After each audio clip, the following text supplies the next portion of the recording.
पण एका जिल्हा परिषद शाळेमध्ये आहोत आणि या जिल्हा परिषद शाळेमध्ये विद्यार्थ्यांना अवांतर ज्ञान देण्यासाठी विद्यार्थ्यांची गुणवत्ता वाढवण्यासाठी जिल्हा परिषद शाळा कोणकोणत्या पद्धतीचे उपक्रम राबवत असतात, कशा पद्धतीनं विद्यार्थ्यांची गुणवत्ता वाढीसाठी जे नवीन नवीन प्रयोग आहेत ते सर्व प्रयोग कशा पद्धतीने केले जातात याचं एक मोठं उदाहरण म्हणजे आता सध्या जिल्हा परिषद शाळेमध्ये होत असलेला हा कार्यक्रम आपण पाहत आहोत. त्या कार्यक्रमामध्ये भारत माता गणेश मंडळ च्या मार्फत एक नैसर्गिकरित्या कलर कशा पद्धतीने तयार केला पाहिजे याचा एक प्रयोग डेमो आपल्याला या ठिकाणी बघायला मिळत आहे. तर चला बघूया आपण तो प्रयोग कशा पद्धतीचा होतो. नैसर्गिक रंग निर्मिती प्रयोगशाळा यासाठी जमलो आहोत. तत्पूर्वी मित्रांनो तुम्हाला पुढच्या सांगायचं आपण गेल्या वर्षी पण इथे कार्यक्रम घेतला होता. होता का नाही सांगा. उद्या आज काय उद्या काय आता मला सांगा कोण कोण मुलं रंग खेळणार नाहीत हे हातवारी करा. रंग खेळणार नाहीत कोण कोण रंग खेळणार नाही त्यांचा हातवारी करा. सांग काय कारण पटकन सांगा थोडं राहून. कशामुळं सांग. तर सरांनी सांगितलं की आपण जे काही प्रकारचे रंग वापरतो त्या रंगामध्ये कसल्या पद्धतीचं केमिकल असते आणि त्या केमिकलपासून आपल्याला कोणकोणत्या पद्धतीचे आजार होऊ शकतात या सर्व बाबींचं प्रात्यक्षिक आपल्याला सर दाखवत आहेत. हे जिल्हा परिषद शाळेमध्ये घडणारे प्रयोग असतात.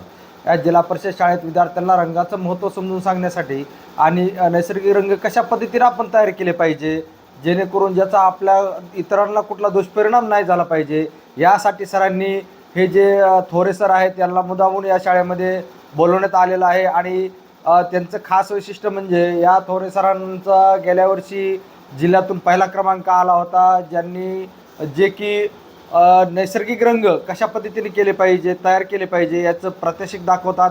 प्रत्येक शाळेत जाऊन ते प्रचार प्रसार करतात. त्या ठिकाणी रंग निर्मिती कशा पद्धतीने केली पाहिजे आपण नैसर्गिकरित्या आणि त्यामुळे इतरांना कुठल्याच पद्धतीचे दुष्परिणाम झाले नाही पाहिजे आणि स्वतःवर सुद्धा त्याचे काही दुष्परिणाम होत नाहीत. सरांची काही पार्श्वभूमी जर आपण पाहिली अशी तर पळसाच्या फुलापासून रंग निर्मिती कशा पद्धतीने केली पाहिजे, फळभाज्यापासून कशा पद्धतीने केली पाहिजे, पालकांच्या भाजीपासून कशा पद्धतीनं रंगनिर्मिती केली जाते, हळदीपासून कशा पद्धतीनं रंगनिर्मिती केली जाते, आपलं जे खाण्याचं बीट आहे त्या बिटापासून सुद्धा रंगनिर्मिती कशा पद्धतीने केली जाते या सर्व बाबींचे प्रयोग सर आपल्याला आता दाखवणारच आहेत.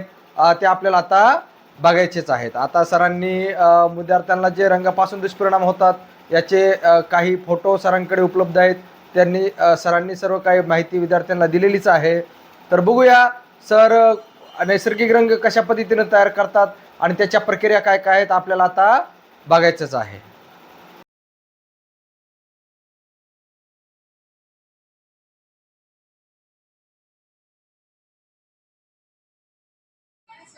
पैसाचे बरोबर कशाचे फुले.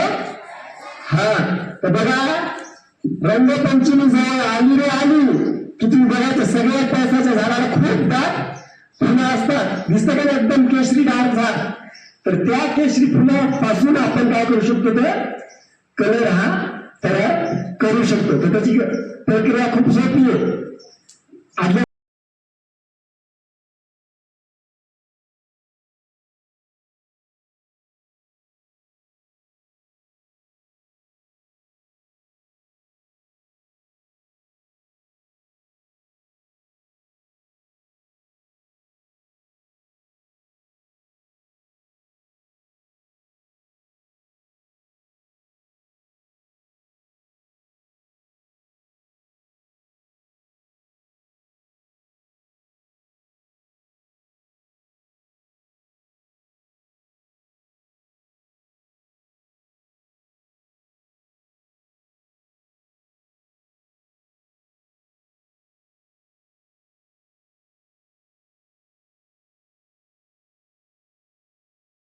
बघा पालकाची भाजी घ्यायची आईला सांगायचं मिक्सर घ्यायचं आणि मिक्सर मध्ये काय करायचं ते फिरवायचं. कसं असतं मिक्सर काय आवाज सर मिक्सरचा.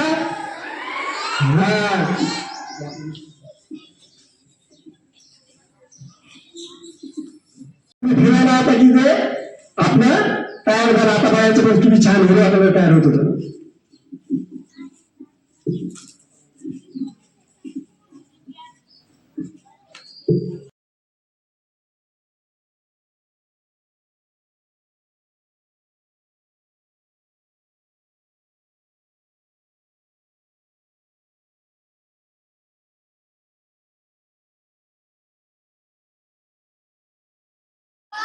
हा आहे का नाही छान एकदम. चुकून तोंडात जरी गेला तर काय होणार का आपल्याला.